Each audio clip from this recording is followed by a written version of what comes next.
Assalamualaikum warahmatullahi wabarakatuh. Kami daripada Islamic Perindustrian ingin membentangkan tentang sektor pertanian dipandang sepi. Jadi kita bermula dengan definisi pertanian, iaitu menurut Kamus Dewan Bahasa edisi keempat 2005. Pertanian yang terhasil daripada kataan tani yang membawa maksud perihal bertani, tanaman atau perusahaan bercucuk tanam.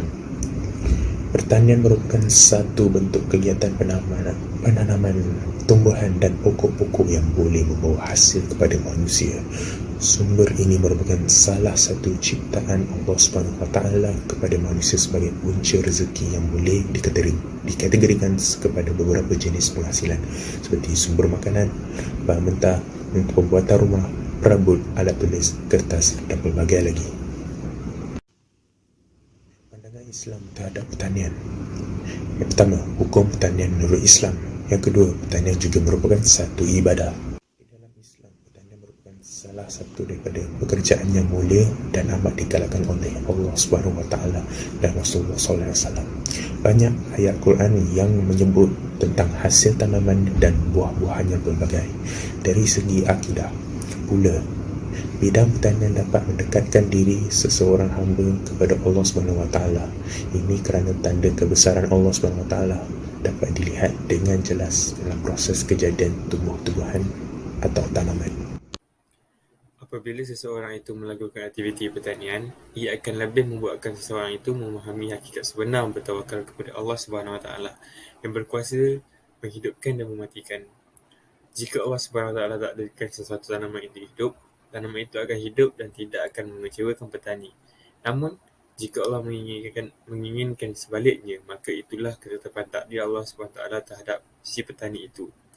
Seperti firman Allah SWT Surah Al-An'am ayat ke-9. Dan dialah yang menurunkan hujan dari langit. Lalu kami tumbuhkan dengan air hujan itu segala jenis tumbuh-tumbuhan, kemudian kami keluarkan daripadanya tanaman yang menghijau.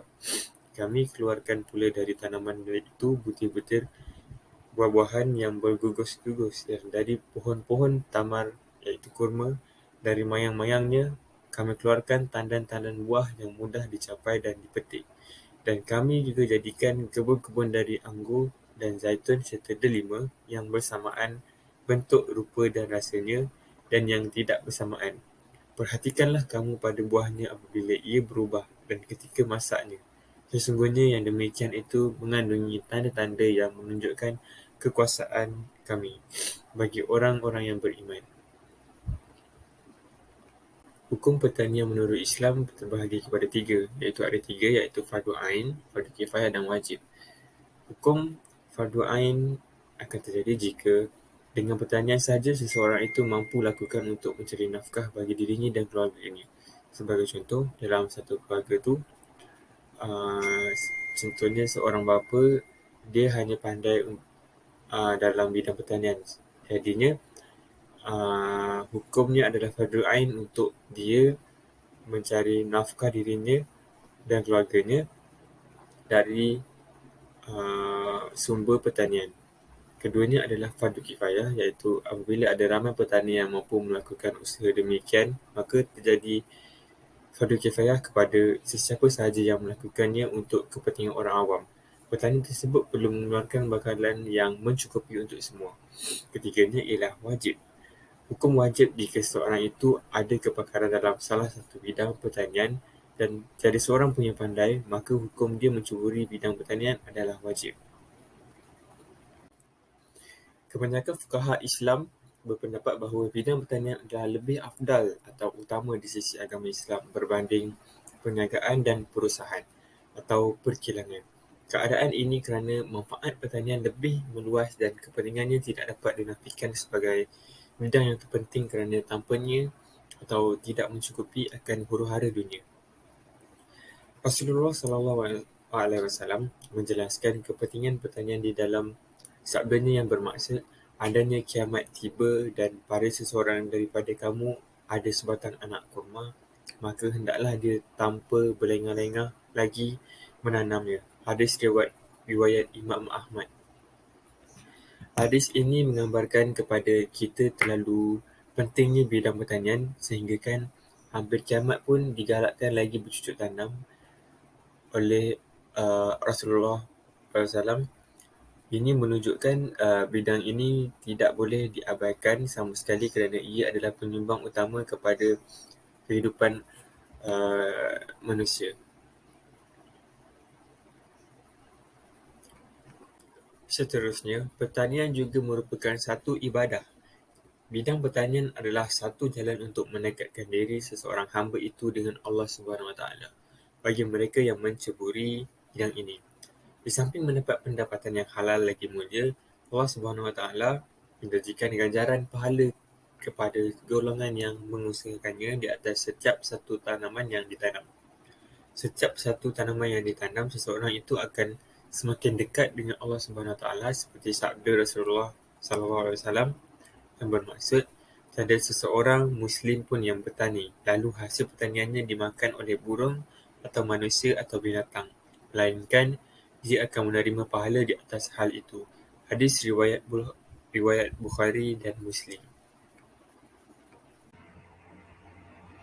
Setelah berhijrah ke Madinah, Rasulullah SAW menggalakkan sahabat-sahabatnya mengusahakan bidang pertanian. Bumi Madinah yang sememangnya subur perlu diusahakan dengan lebih bersungguh-sungguh. Kaum Muhajirin yang berhijrah bersama-sama dengan baginda diaturkan agar bersatu dengan kaum Ansar, iaitu penduduk asal Madinah, supaya dapat berganding bahu dalam berbagai urusan dan lebih lagi dalam mengusahakan kegiatan pertanian terhadap tanah terbiar. Dalam sebuah hadis, Rasulullah SAW bersabda yang bermaksud, sesiapa yang memiliki tanah hendaklah dia mengusahakannya. Namun, jika dia tidak berupaya melakukannya, maka hendaklah diberikan kepada saudaranya supaya diusahakan dan janganlah dia menyewakannya. Hadis riwayat Abu Daud. Hadis ini menunjukkan bahawa betapa pentingnya kegiatan pertanian dalam Islam sehingga banyak dalil dari Al-Quran dan hadis membicarakannya. Mengikut syarat Islam, sesiapa saja yang mengusahakan tanah terbiar milik kerajaan dengan berjaya akan mendapat hak milik kekal terhadap tanah berkenaan. Hal ini berdasarkan kepada pendapat kebanyakan ulama. Kebaikan sektor pertanian dalam negara terbagi kepada 3, iaitu memanfaatkan sumber yang dimiliki oleh negara, yang kedua, mewujudkan peluang pekerjaan, dan yang ketiga, meningkatkan pendapatan ekspor negara.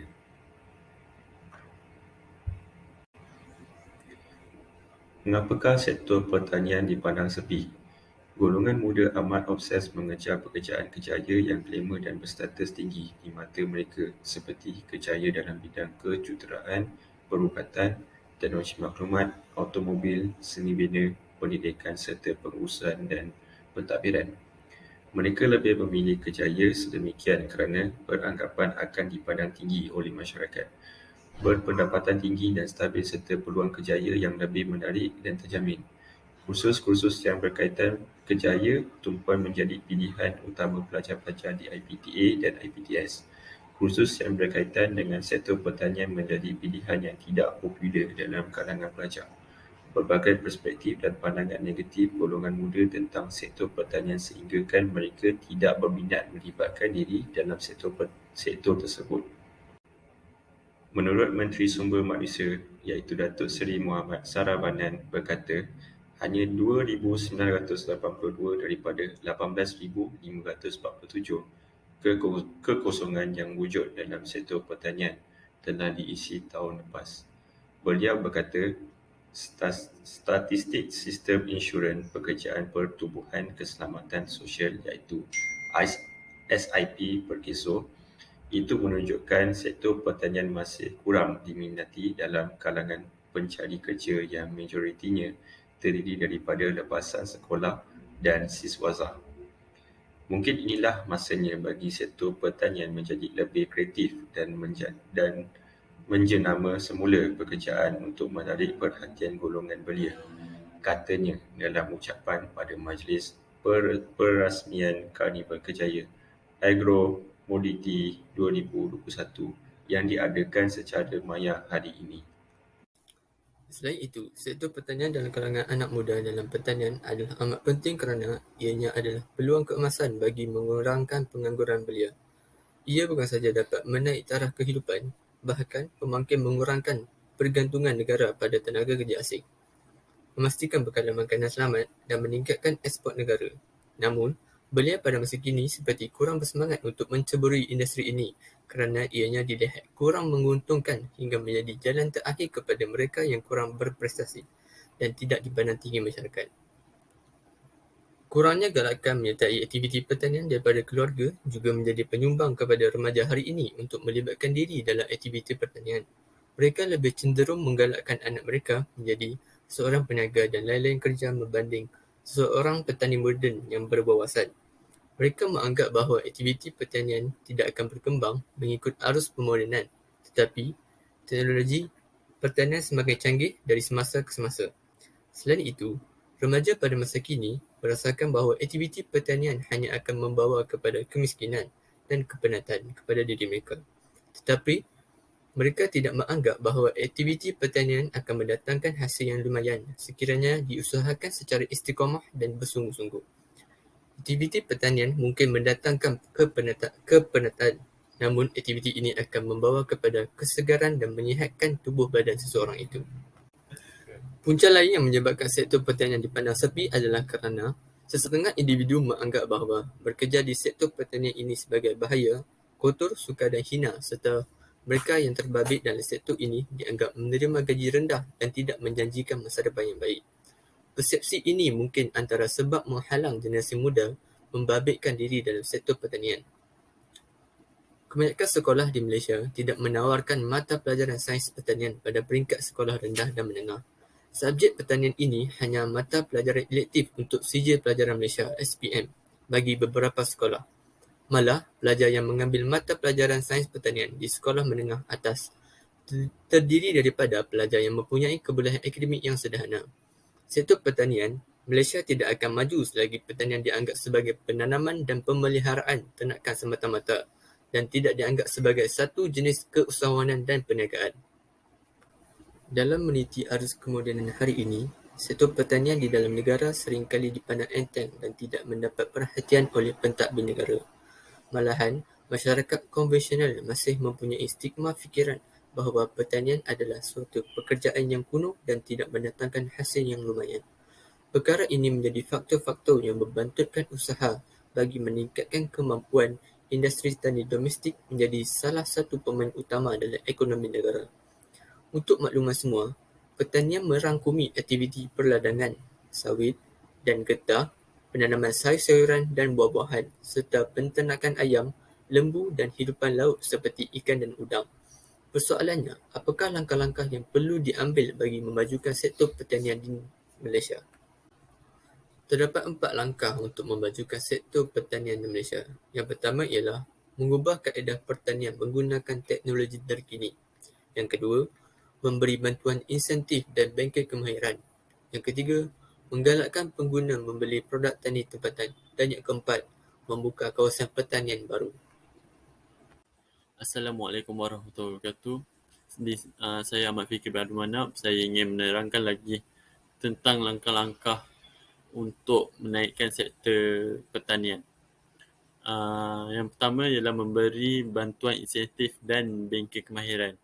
Kewujudan agensi-agensi kerajaan seperti Institusi Pendidikan dan Kemajuan Pertanian (MADI) sepatutnya menjadi penggerak kepada inisiatif untuk memajukan sektor pertanian dalam negara dengan adanya peruntukan bajet yang mencukupi dan bimbingan yang tepat, pasti kemajuan sektor pertanian dan dapat dijalankan dengan baik. Selain itu juga, menggalakkan pengguna membeli produk tani tempatan adalah langkah-langkah untuk memajukan sektor pertanian di dalam Malaysia.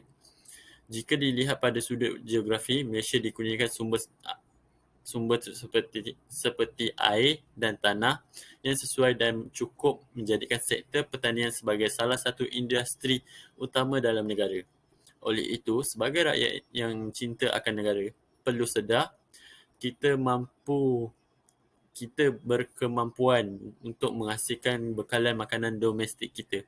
Justru, Dengan membeli dan menyokong produk-produk hasil pertanian tempatan, kita telah memberikan secara terus suntikan insentif yang diperlukan industri tersebut untuk mengorak langkah dalam kemajuan yang sepatutnya dilaksanakan. Mengubah kaedah pertanian menggunakan teknologi terkini adalah salah satu langkah terbaik untuk sektor pertanian di dalam Malaysia. Pertanian seperti hidroponik iaitu kaedah menanam tanaman dengan hanya menggunakan air yang mengandungi larutan berzat tertentu, hortikultur, penanaman bunga, buah-buahan dan sayur-sayuran serta sistem aquaponik, gabungan aquakultur, ternakan ikan air tawar, dan hidroponik, kaedah pertanian berasaskan air, merupakan pertanian bandar atau urban agriculture yang boleh diaplikasikan kepada siapa sahaja tanpa perlu mengira penggunaan tempat yang luas dan mudah dilaksanakan. Selain itu juga membuka kawasan pertanian baru. Hal ini demikian kerana apabila terciptanya permintaan yang tinggi, kuantiti produk perlu ditambah bagi menampung keperluan pengguna dengan membuka ladang atau kawasan pertanian yang baru. Kaedah pertanian yang terkini boleh diasimilasikan sekaligus membentuk pertanian terancang dan lebih berkesan berbanding kaedah lama. Perkara ini boleh direalisasikan jika setiap pihak yang terlibat bekerjasama demi membantu memajukan sektor pertanian dalam negara. Di sini saya ingin memberi kesimpulan tentang pentingnya dan bermaknanya sektor pertanian dalam negara kita. Konklusinya, pelbagai kepentingan sektor pertanian yang menyumbang kepada negara dan juga nusa bangsa. Masyarakat harus membuang stigma lama bahawa bertani hanya untuk orang kampung dan tidak mampu menjadi kerjaya yang stabil. Kita hanya perlu memerlukan pentadbiran yang efisien dan produktif yang mampu mengumpulkan tenaga kerja serta pakar untuk membentuk ekosistem pertanian domestik yang unggul. Senario ini persis dengan peribahasa Melayu, yakni hanya Johari mengenal manikam. Semoga setiap golongan membuka mata dan menyedari potensi sektor pertanian dalam negara serta mengambil serius dalam menjaga kepentingan sektor tersebut untuk kemaslahatan bersama. Sekian, terima kasih daripada grup kami.